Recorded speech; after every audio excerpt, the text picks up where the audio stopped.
again, everybody. Brian E, aka Miss Grims 87 here. And we're back with more THQ Aki wrestling games. Well, at least, the ones on the N64. This one is another Japanese release. Virtual Pro Wrestling 2, Odo Keishō. This is the sequel to Virtual Pro Wrestling 64. And as you can see, this one sounds and plays more like WrestleMania 2000. The first one played more like World Tour, so this is more like Revenge, WrestleMania 2000, that kind of thing.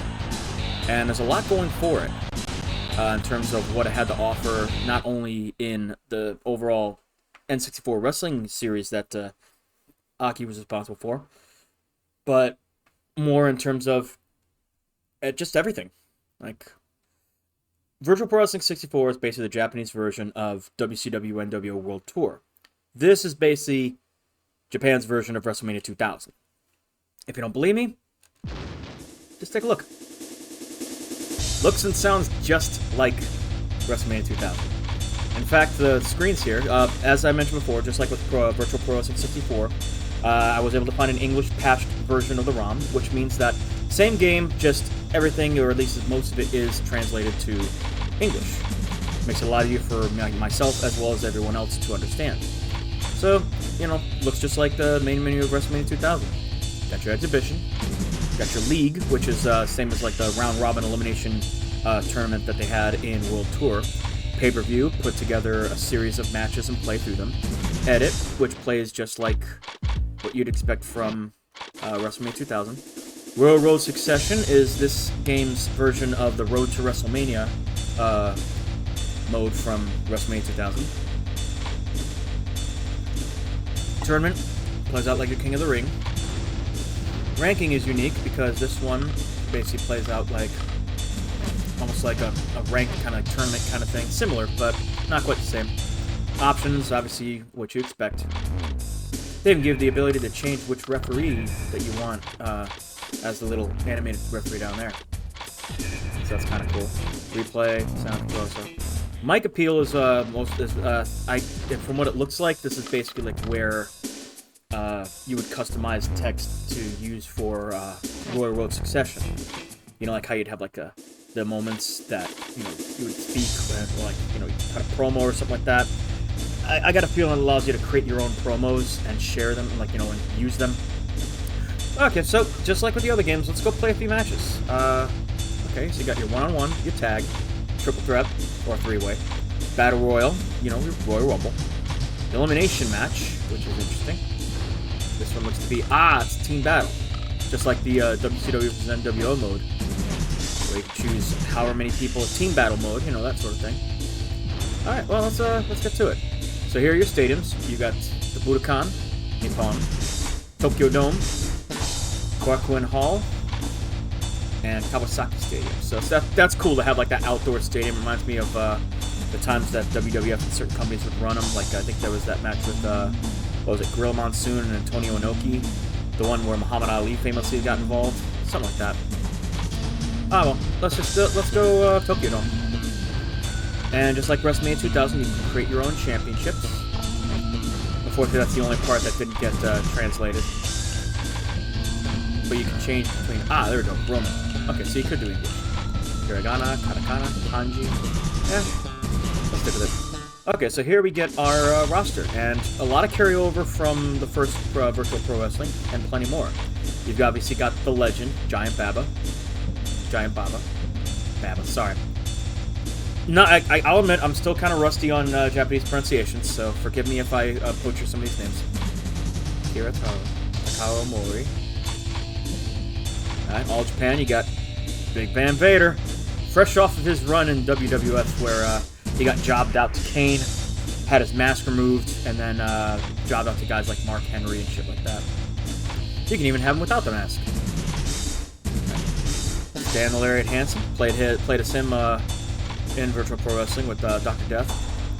And you got, Johnny Ace and Mike Barton, see? Oh god, they got him in this fucking boxing shit, brawl for all. Feel the power. There's old Gary Albright, Carrie Over, Johnny Smith, Giant Kamala, This is not the same Kamala from, I mean, it's the same character, but this is what's referred to as Kamala 2. Played by a guy, I think it was like Ben Peacock, something like that. Well, I think the original Kamala was James Harris. He was the one from WWF and all that.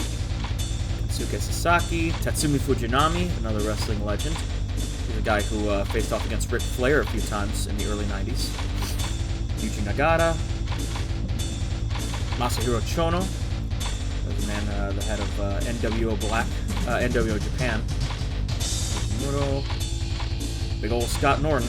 Wow, what the heck? Oh, he's got fucking Jericho's tights or whatever from WrestleMania 2000. That's crazy. Jushin Thunder Liger, always good to see him. Doesn't have the horns, but he's got the mask. Kanemoto. Hayabusa. Suke. Gero. Genichiro Tenryu, he's back. Sasuke. Taka. Who would also make appearances in WWF games like Attitude, and I think he was in WrestleMania 2000. He was in No Mercy, I know. Tokyo, Dragon Kid, bring tank race, so you get a lot of shoot fighters. Minoru Suzuki's back, Watanabe,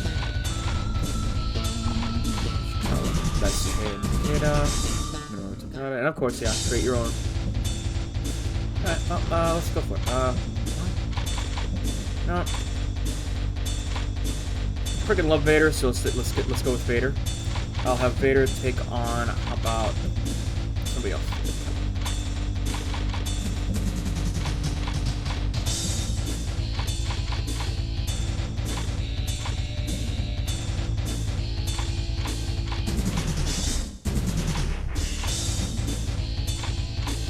I like how here they tell you which guys are shoot fighters and which are just, because this is where they introduced a lot of stuff from shoot fighting as a nice extra selling point, because this is around the time when Pride and UFC were really starting to pick up and MMA was starting to really become big.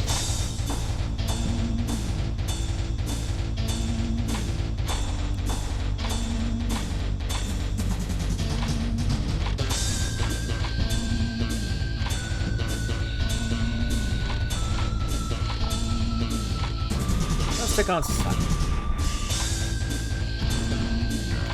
Okay.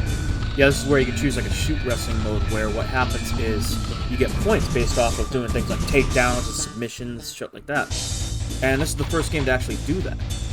I don't think any other wrestling game has even gone that way, except for games that weren't necessarily wrestling. Yeah, let's keep it for no time, my man. Okay, we'll keep that off, because I'm pretty sure I could probably just knock him out like I did in Virtual Pro Wrestling. I don't want a match to end that early. Around the bloodshed. Let's keep it in minutes. Okay. Let's go for it. It's Vader versus Kensuke Sasaki.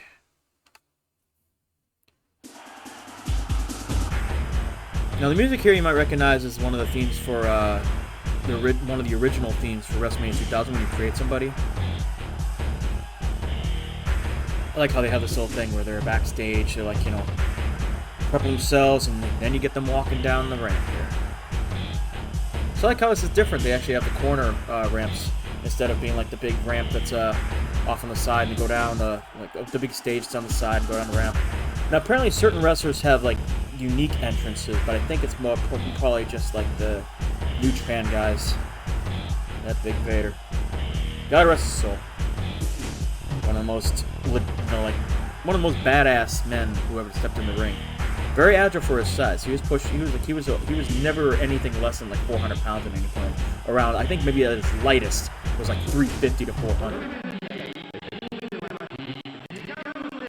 Ah, damn, it's lagging. This is another thing that you didn't get in the other games. You actually get Japanese introductions for these wrestlers.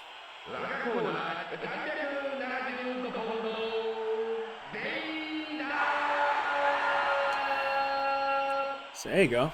Commentary in a wrestling game before there was wrestling in a commentary in a wrestling game. Usually it was just like on like text or something. Let's see how this one holds up. Hey, all right, just like Dr. Jeff, 3-point stance. Oh, there we go. We got the combo moves. And power. Stay down. I'm just kidding. He's not gonna stay down. Yeah, there we go. See, presentation and controls, gameplay, everything, just like what you'd get on Revenge or WrestleMania 2000. So very familiar territory. They did add a few things. For example, this is the first game that actually added running grapples. See, I'm trying to grapple him right now. Ow. They didn't add that in the US games until No Mercy. That'll be coming up next, don't worry. How could I round out the N64 or THQ Aki games without talking about the one that many people argue is still the greatest of them all? It's the most fleshed out, definitely, but each game has its own little charm. Especially the Japanese ones. Yep. Oh, he countered. Ah! And I like the other things that there's more like sounds that wrestlers make in these games. So like grunting, and sometimes you hear them taunt. Like Vader's got a taunt that I'll do. Ah.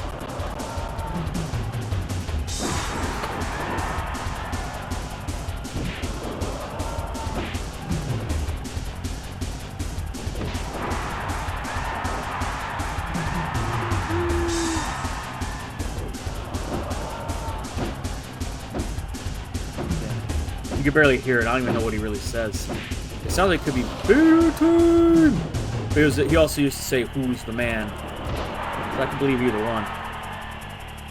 Yep. The great Leon White wrestled in the AWA, Japan, WCW, WWF, then went back to Japan, and basically wrestled until he died. When he was diagnosed, he was diagnosed, you know, he had heart failure. He was told he'd have 2 years to live, but then later got a better prognosis where he actually lived a few years longer. He would posthumously get inducted into the WWE Hall of Fame. I think it was like, what, 2022, something like that. And the first time people had seen him for a while was when he inducted his friend and rival, Stan Hansen. I think it was like 2017. Stan Hansen was famously the one who inadvertently poked Vader's eye out in a match. And Vader would physically put the eye back in himself. Oh god, Takao Mori, what the hell you want? You want a piece of the Vader, man? You ain't gonna get it. I'm gonna get my special. You know, unlike World Tour and Virtual Pro Wrestling 64, you don't automatically do the taunt that gives you your special. You have to do the taunt yourself. Come on, test strength. Yeah. So that's the other thing about Japanese wrestling, is that they do handle it with a little more tradition compared to American wrestling.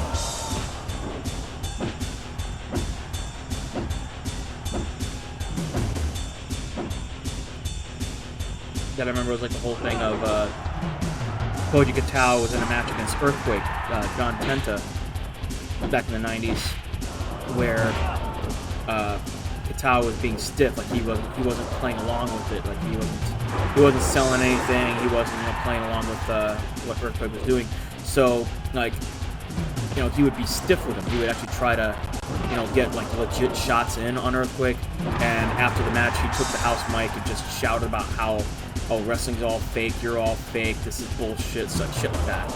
And that kind of tanked his career. Because Koji Katao not only was a solid wrestler, but also, like John Tenta himself, had history as a sumo. Oh, had history in sumo wrestling. I just love that little taunt. Oh god, gotta be with another pile driver. Come on, Vader, step out of it. Oh yeah, here we go. Super powerbomb. I think this is the same powerbomb they gave Andre the Giant in No Mercy. He was a secret character in that game. Here, let me do his move. Hey, it's a snowplow! Or just like a cradle brain buster kind of thing. Alright, well, I'm gonna go for the pin after this. I think it's done.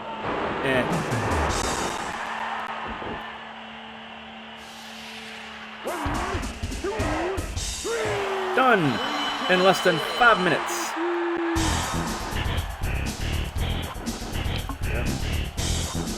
Do not deny the master of the powerbomb. No, he's one of the masters of the powerbomb. Sid Vicious was the other. A win with plenty of time to spare. I like how they just have these little blurbs at the end. It's almost like a post-match kind of like blurb that you'd get in like a newsletter or something like that, or like a headline on a newspaper. Okay, well that was it. Let's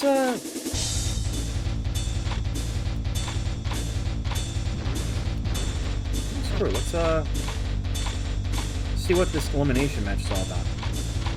Let's take it to Budokan. Oh wait, this is the same thing as no, I want to try to keep it simple. How about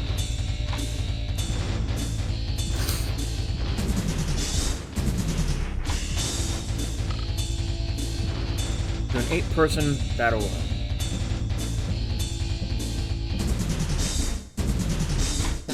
I will be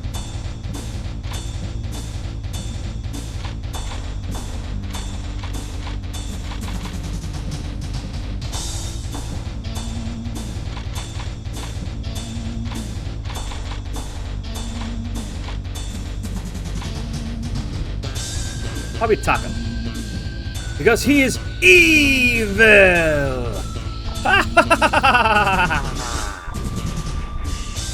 Indeed! I have a feeling a lot of that's going to be lost on you. In 2000, Taka Michinoku and Sho Funaki, formerly both of the team Kaientai DX, Kaientai Deluxe in Japan as well as the US in 1998, would branch off and be their own tag team. And part of their gimmick in 2000 was being this campy thing where like they would speak they would speak in Japan, but they would be overdubbed, just like in like an old Japanese, you know, like kung fu movie back in like the 70s and stuff. And fun fact, the person doing the overdub was Shane McMahon. Can you believe that shit? Oh, this shit's funny. Wrestling is a crazy fucking thing. All right, we'll get Johnny Ace in there. Future head of talent relations, Kenta Kobashi, and let's throw in a shoot fighter, Minoru Suzuki. Okay, it's an over-the-top battle royal, 8 people, 4 starts in, and then 4 later. Yep. Here's the other original song. That's from WrestleMania. That's also in WrestleMania 2000.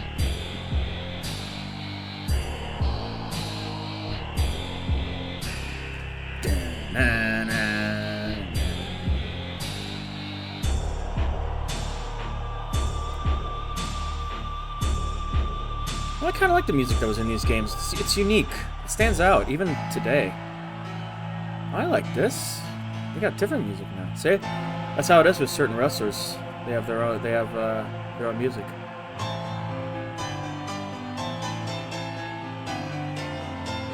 Just like in WrestleMania 2000, stuff when they started having individual wrestler themes. I guess certain wrestlers get a more projected intro. Okay, I'm digging this music. Not sure if this is the actual theme or not, but I'm liking it. And then now we get this kind of theme. I think this is going to be Johnny Ace. Yep, as John Laurinaitis himself.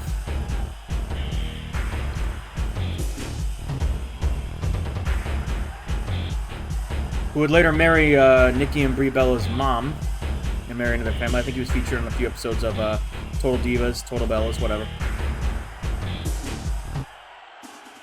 And there we go, more music, because once again, this is another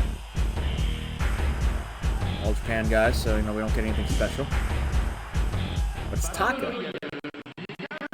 Okay, sorry for the lag. It only lags when it does like this big projected match.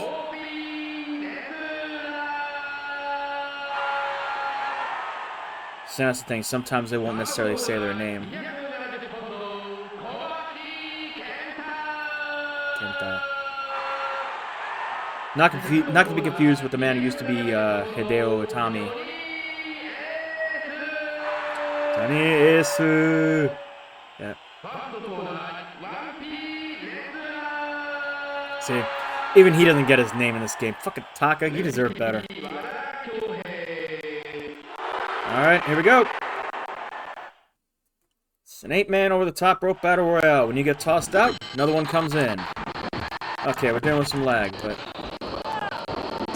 that's exactly what I'd expect playing a match with more than 2 people. And pile driver. Boom! Oh god. See, like this is something that's missing from video game culture nowadays. Like people my age, you can look back and be like, "Oh man, remember when we used to hang out at a friend's house, or like my house, on the couch?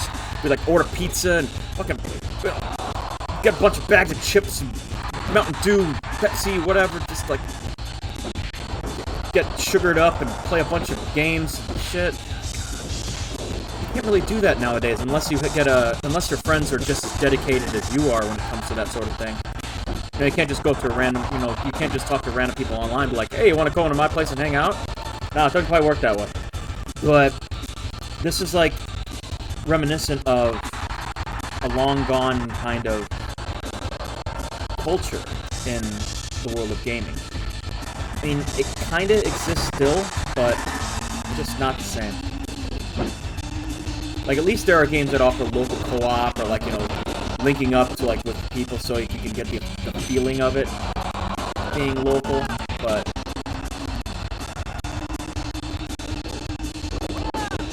it doesn't quite do the trick.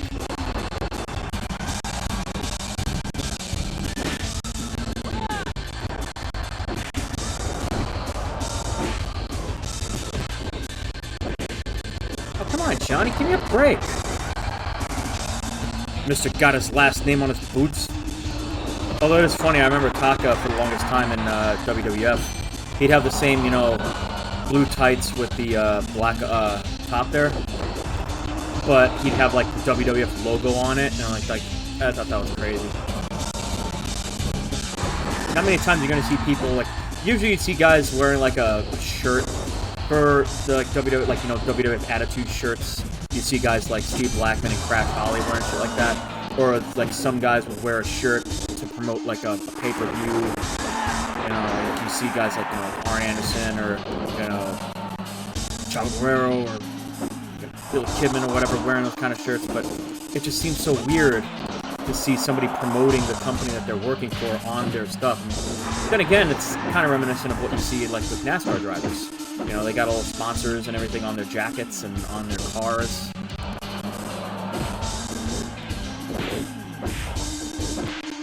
So I could see the appeal for that.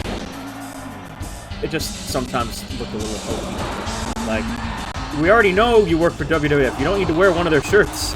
We already know you work for WCW. You don't have to wear one of their shirts. I didn't know you worked for New Japan. Thank you for wearing one of their shirts. Although I don't think they were really into merchandising as much as we were in the U.S. Yeah. Merchandising, where the real money is made.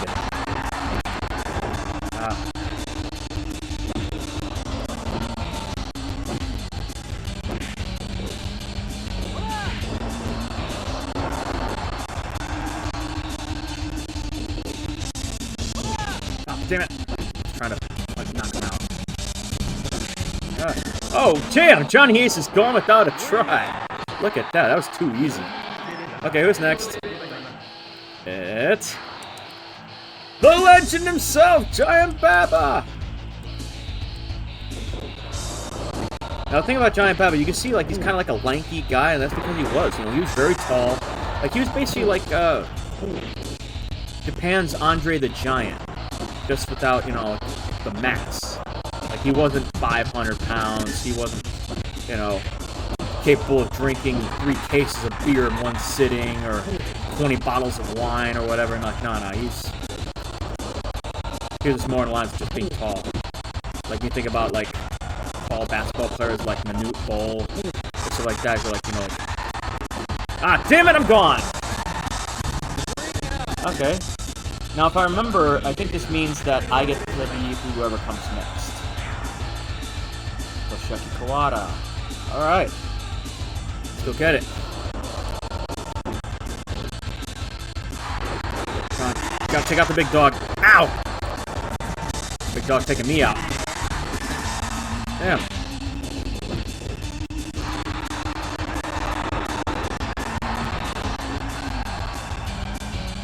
I do apologize for the lag. I can understand it probably is a little frustrating for some people, so I don't blame you if people have already tuned out and not even wanting to watch. I just go for the experience, trying to do the best with what I've got. Because even now, Nintendo 64 is still a very difficult console to properly emulate, even on higher-end hardware. Like, I've got, good processor. I've got more than enough RAM. Graphics card's fine. But it's just a matter of having to... Because you're basically telling a computer to act 20 years younger than it really is. It doesn't always work that way.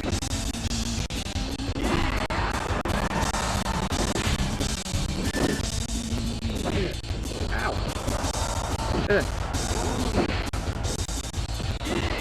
Yeah, I think this is the one where you had guys you could unlock, like Buell the Butcher, and Harry Funk, Dory Funk. The Funk Brothers, they were also big in Japan. It's Vader time! Now I get to face off against him instead of playing as him. Come on, Vader.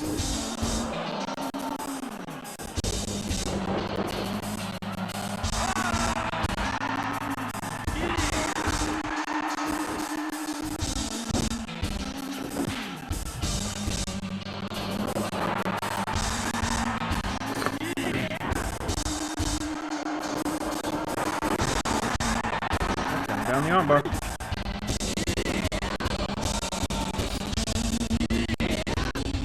Damn. Like the kicker. Uh-oh. He might be gone. He might be gone. He gone! Okay, so now it's 3 gone. We're down to the last 5. There's only one more person after this one to come out. Shinya Hashimoto!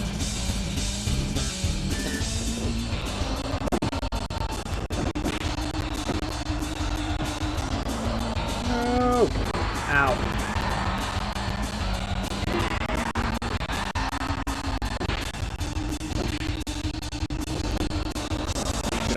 Get up. Ooh!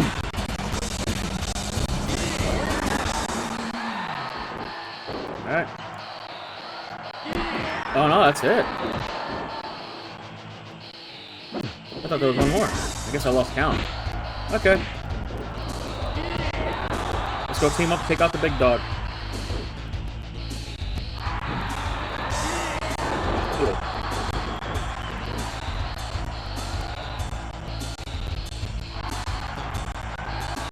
There we go. Oh, that's my guy. Just like, yeah, after every shot. God, jeez. Oh snap! He got eliminated. I didn't know you could do that. That was over the top roof. He got pulled out! Oh! Too bad, so sad! Oh, there we go! Fucking Dragon Suplex. Love that shit.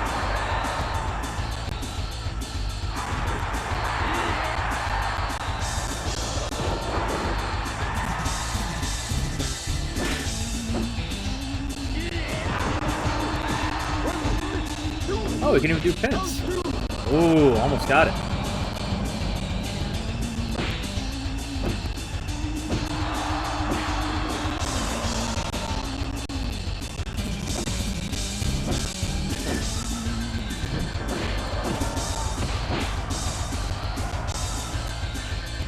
Oh, oh god.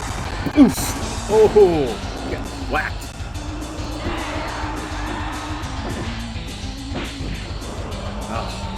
Vader throwing them potatoes. Good shots.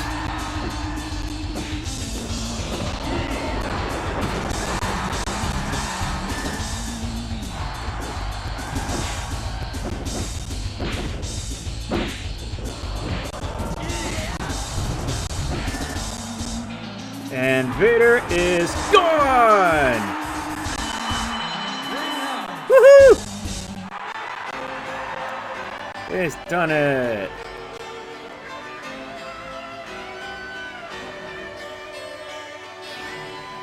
Score one for Kawada! Okay, well, as like always, that's pretty much just how the game is. Obviously, I can go deeper into like Royal Road Succession, just like I could have gone into the Championship mode from Revenge, or Road to WrestleMania from WrestleMania 2000. But I just wanted to get a sample of it, and plus also the fact that it looks like this. I'm gonna have to tweak some settings if we want to get this game running properly. If you want to have 4 people on the screen at a time. Oh well, such is the struggle of emulation. That's I'm pretty sure everybody in my position has been down that road a few times. Okay, well, enough of that. So that's gonna do it for the run-through of Japanese Nintendo 64 games made by Aki. There's only one more game to play in this lineup, at least for the N64 Aki games. And that'll only be coming up soon enough. I got some time before I have to go back to work in a couple days, so stay tuned. Soon, there will be no mercy.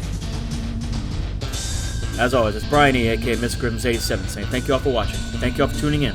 Thank you all for playing along. We're gonna having fun with the Graps. We only just got a little more to go. Y'all take care now, and I will be